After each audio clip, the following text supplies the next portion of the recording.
Comme quoi?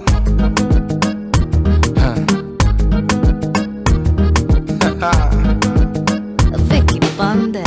Karibu Kanairo, karibu Kenya, kujani kushova koza wa Kenya, tuna talanta ya kucheki weather.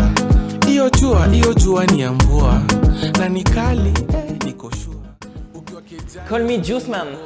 Ici on fait du jus, on fait le job, on mange bien, on dort bien, on fait de la muscu, du renfo, un peu de yoga et après on s'entraîne. Je fais du triathlon depuis 10 ans au club d'Issy-les-Moulineaux, un peu toutes les distances. J'ai fait le half à Nice cette année. L'année prochaine, je vais faire le triathlon L de l'Alpe d'Huez. Course à pied aussi, sous les couleurs de Neuilly-Plaisance. Du 5 km sur route au marathon, la saison des crosses, un peu de trail, pourquoi pas. Mais aussi du vélo au club de Saint-Michel-Aubert 93. On fait des courses régionales, mais surtout des cyclosportives, des grandes fonds d'eau. Et enfin de la natation, pas en club, vous inquiétez pas. Juste histoire de s'entraîner un peu pour pas se noyer en course, quoi. Cette année, je vous emmène avec moi dans mes courses, mes aventures et donc mes péripéties. On commence donc par une petite présentation de mon matériel, de mon setup un peu pour l'entraînement. On commence par les chaussures de running. Je tiens à remercier 14 Running pour qui je travaille et qui me permettent d'avoir des prix sur tous les produits que je veux. Donc c'est vraiment cool. Là, on a pas mal de modèles différents, des modèles aussi bien d'entraînement. Je fais mes footings avec ça. Aussi avec ça, maintenant elles sont terminées, elles ont fini. Donc voilà, on a du On, du Nike, la Pegasus Plus, pas mal. Un peu plus dynamique chez On, Cloudmonster 2. On a aussi du Diadora un peu. Voilà.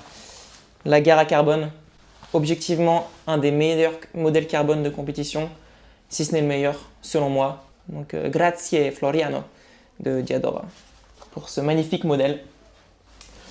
J'ai aussi d'autres paires, donc Alpha Fly 3 pour plus le marathon, Zegama Trail, Vaporfly, Boomeko aussi, vraiment une paire très très dynamique pour les courtes distances, et une Cloudmonster Hyper qui attend bien au chaud que je l'utilise. Et bien sûr, on n'oublie pas la meilleure paire pour faire du jus en récup, les Crocs Rafa IF, magnifique. On enchaîne avec mes indispensables concernant la nutrition et les compléments alimentaires. Donc voilà, on a ici une belle boîte remplie de différents produits de différentes marques. Des pastilles affûtage quand il sera l'heure d'être en forme. Des compléments alimentaires, voilà, un peu de collagène, de créatine, d'oméga 3, d'ashwagandha. Mais surtout cette année, j'ai la chance de compter sur un partenaire de nom, puisqu'il s'agit de Meltonic, voilà, qui propose des produits délicieux, mais surtout bio, à base de miel et de gelée royale. Donc j'ai la chance de compter sur eux cette année. On a également le Morten Big Carb System pour les courses assez rapides et assez courtes. Et enfin du gâteau sport, du sport déj, de la boisson de récup et de la whey, même si j'aimerais bien tester tous ces produits de chez Meltonic. Donc concernant Meltonic, c'est vraiment une marque que j'aime beaucoup, vraiment, en plus des produits qu'ils me fournissent. J'essaierai de vous avoir des codes de réduction si ça vous intéresse, mais aussi si la chaîne se développe un petit peu. Donc voilà, au niveau de la nutrition, je crois qu'on n'est pas trop mal équipé pour faire un maximum de jus entre les entraînements et entre les courses. Mais que serait Juice Man sans tout son matos de récup? On a, pour commencer, un rouleau de massage classique, le bâton qui va avec, la petite balle pour se masser le pied, un tapis, bien sûr, pour le yoga, pour se masser, pour faire éventuellement du gainage, un peu de renfo, quoi. Et ensuite, on passe aux choses sérieuses. Petit pistolet de massage Hyper Ice, voilà, ça fait le job, hein. On a ensuite un accessoire très très intéressant, les bottes de pression thérapie de chez Reboots, pour faire un maximum de jus avant les courses, après un entraînement. C'est de l'automassage, donc c'est pratique, quoi.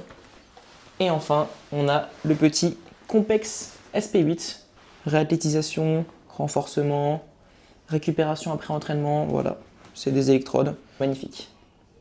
Ensuite, on a des petits accessoires qui m'accompagnent au quotidien lors de ma pratique, à commencer par les écarteurs nasaux, voilà, on met ça sur le nez pendant l'entraînement. Sur le vélo, c'est pas mal, en course à pied aussi, ça permet de bien respirer, de bien dégager les narines, surtout quand on boit ou qu'on mange.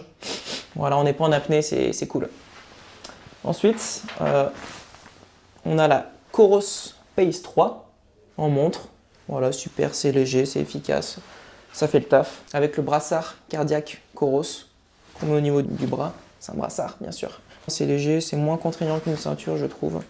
Et oui, on a tous les accessoires Coros nous. On a le Coros Pod, voilà, pour des données un peu plus précises, pour l'allure, le GPS, la cadence, etc. Pour le vélo, j'utilise le compteur Wahoo Element Bolt V2. Voilà, rien de plus à dire. Équipé bien sûr de la ceinture Wahoo qui va avec. On a ensuite quelques paires de hauts-clés différentes. Voilà. À nouveau, je remercie 14 en ligne qui m'aide à avoir des petits prix sur ces lunettes. Très important les lunettes. Hein.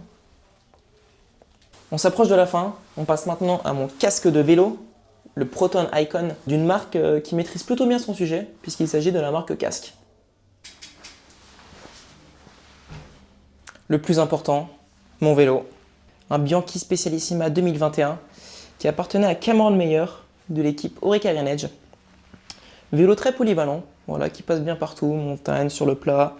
On a un pédalier en 52 dents, pédalier ovale de chez Rotor, cassette en 11-30, Ultegra Day2, mon petit bijou, mon petit bébé, qui m'a beaucoup servi cette année.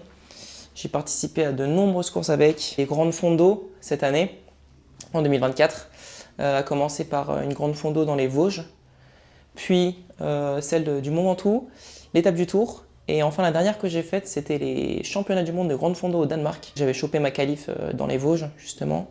C'était vraiment très cool, que des bonnes expériences. J'ai chuté sur 2 grandes fondos sur 4, mais c'est pas grave, on se relève, on fait avec, ça fait partie du vélo. Entre temps, j'ai fait l'Alpha Ironman de Nice, pareil avec ce vélo. Pour les amoureux des stats, j'ai fini en 4h55, 35e au général, 5e de ma catégorie. Franchement, première expérience sur Alpha, ça faisait plaisir. J'ai aussi fait le marathon pour tous des Jeux Olympiques en août, 2h50. Pareil, un que du kiff, une ambiance de malade. Et enfin, le dernier truc cool que j'ai fait cette année, c'était de Speak Project, de Chamonix à Marseille, en relais, en courant. On était une team de 6, une très bonne ambiance dans l'équipe, sponsorisé par Diadora et 14. Encore une fois, merci à eux. Et on a fini par gagner en 30 heures, une course mémorable. Pour la saison à venir, j'ai pas mal de projets à nouveau, à commencer dès le week-end prochain par un 5 km à la corrida d'Issy les Moulineaux, à domicile, une course pour le plaisir, je suis encore en reprise mais ça va être fun. Ensuite je vais faire la prom classique, début janvier, ici à Nice. J'aimerais faire un petit RP sur 10 km quoi. Je vais faire Monaco Run, le 10 km aussi début février. Entre temps je vais essayer de faire les crosses avec mon club de Neuilly-Plaisance. Donc début de saison plutôt axé course à pied. Et après, on attaquera la préparation pour le principal objectif de la saison, qui est le triathlon L de l'Alpe d'Huez. Donc, je vais faire pas mal de cyclosportives qui vont être plutôt préparatoires pour la course. On va commencer par peut-être Paris-Nice Challenge en mars, si la météo le permet. Ensuite, le Mercantour de la Madone en avril, il me semble. Le semi de Nice fin avril, semi-marathon, voilà, pour changer un peu du vélo. Puis, on attaquera le gros bloc en haute montagne, avec la grande fondo Marmotte fin juin, suivi de l'étape du Tour le 20 juillet et le triathlon L de l'Alpe d'Huez le 30 juillet. 3 jours plus tard, je me retrouverai sur l'étape du Tour Femmes, cette fois-ci, avant de faire une petite coupure quand même. Puis de rattaquer une nouvelle préparation, puisqu'à la fin de l'année, en décembre 2025, je vais m'inscrire au marathon de Valence. Voilà, en espérant faire tomber le RP avec une bonne préparation. Je vais donc essayer de vous partager au maximum ces expériences, mais aussi comment faire un maximum de jus.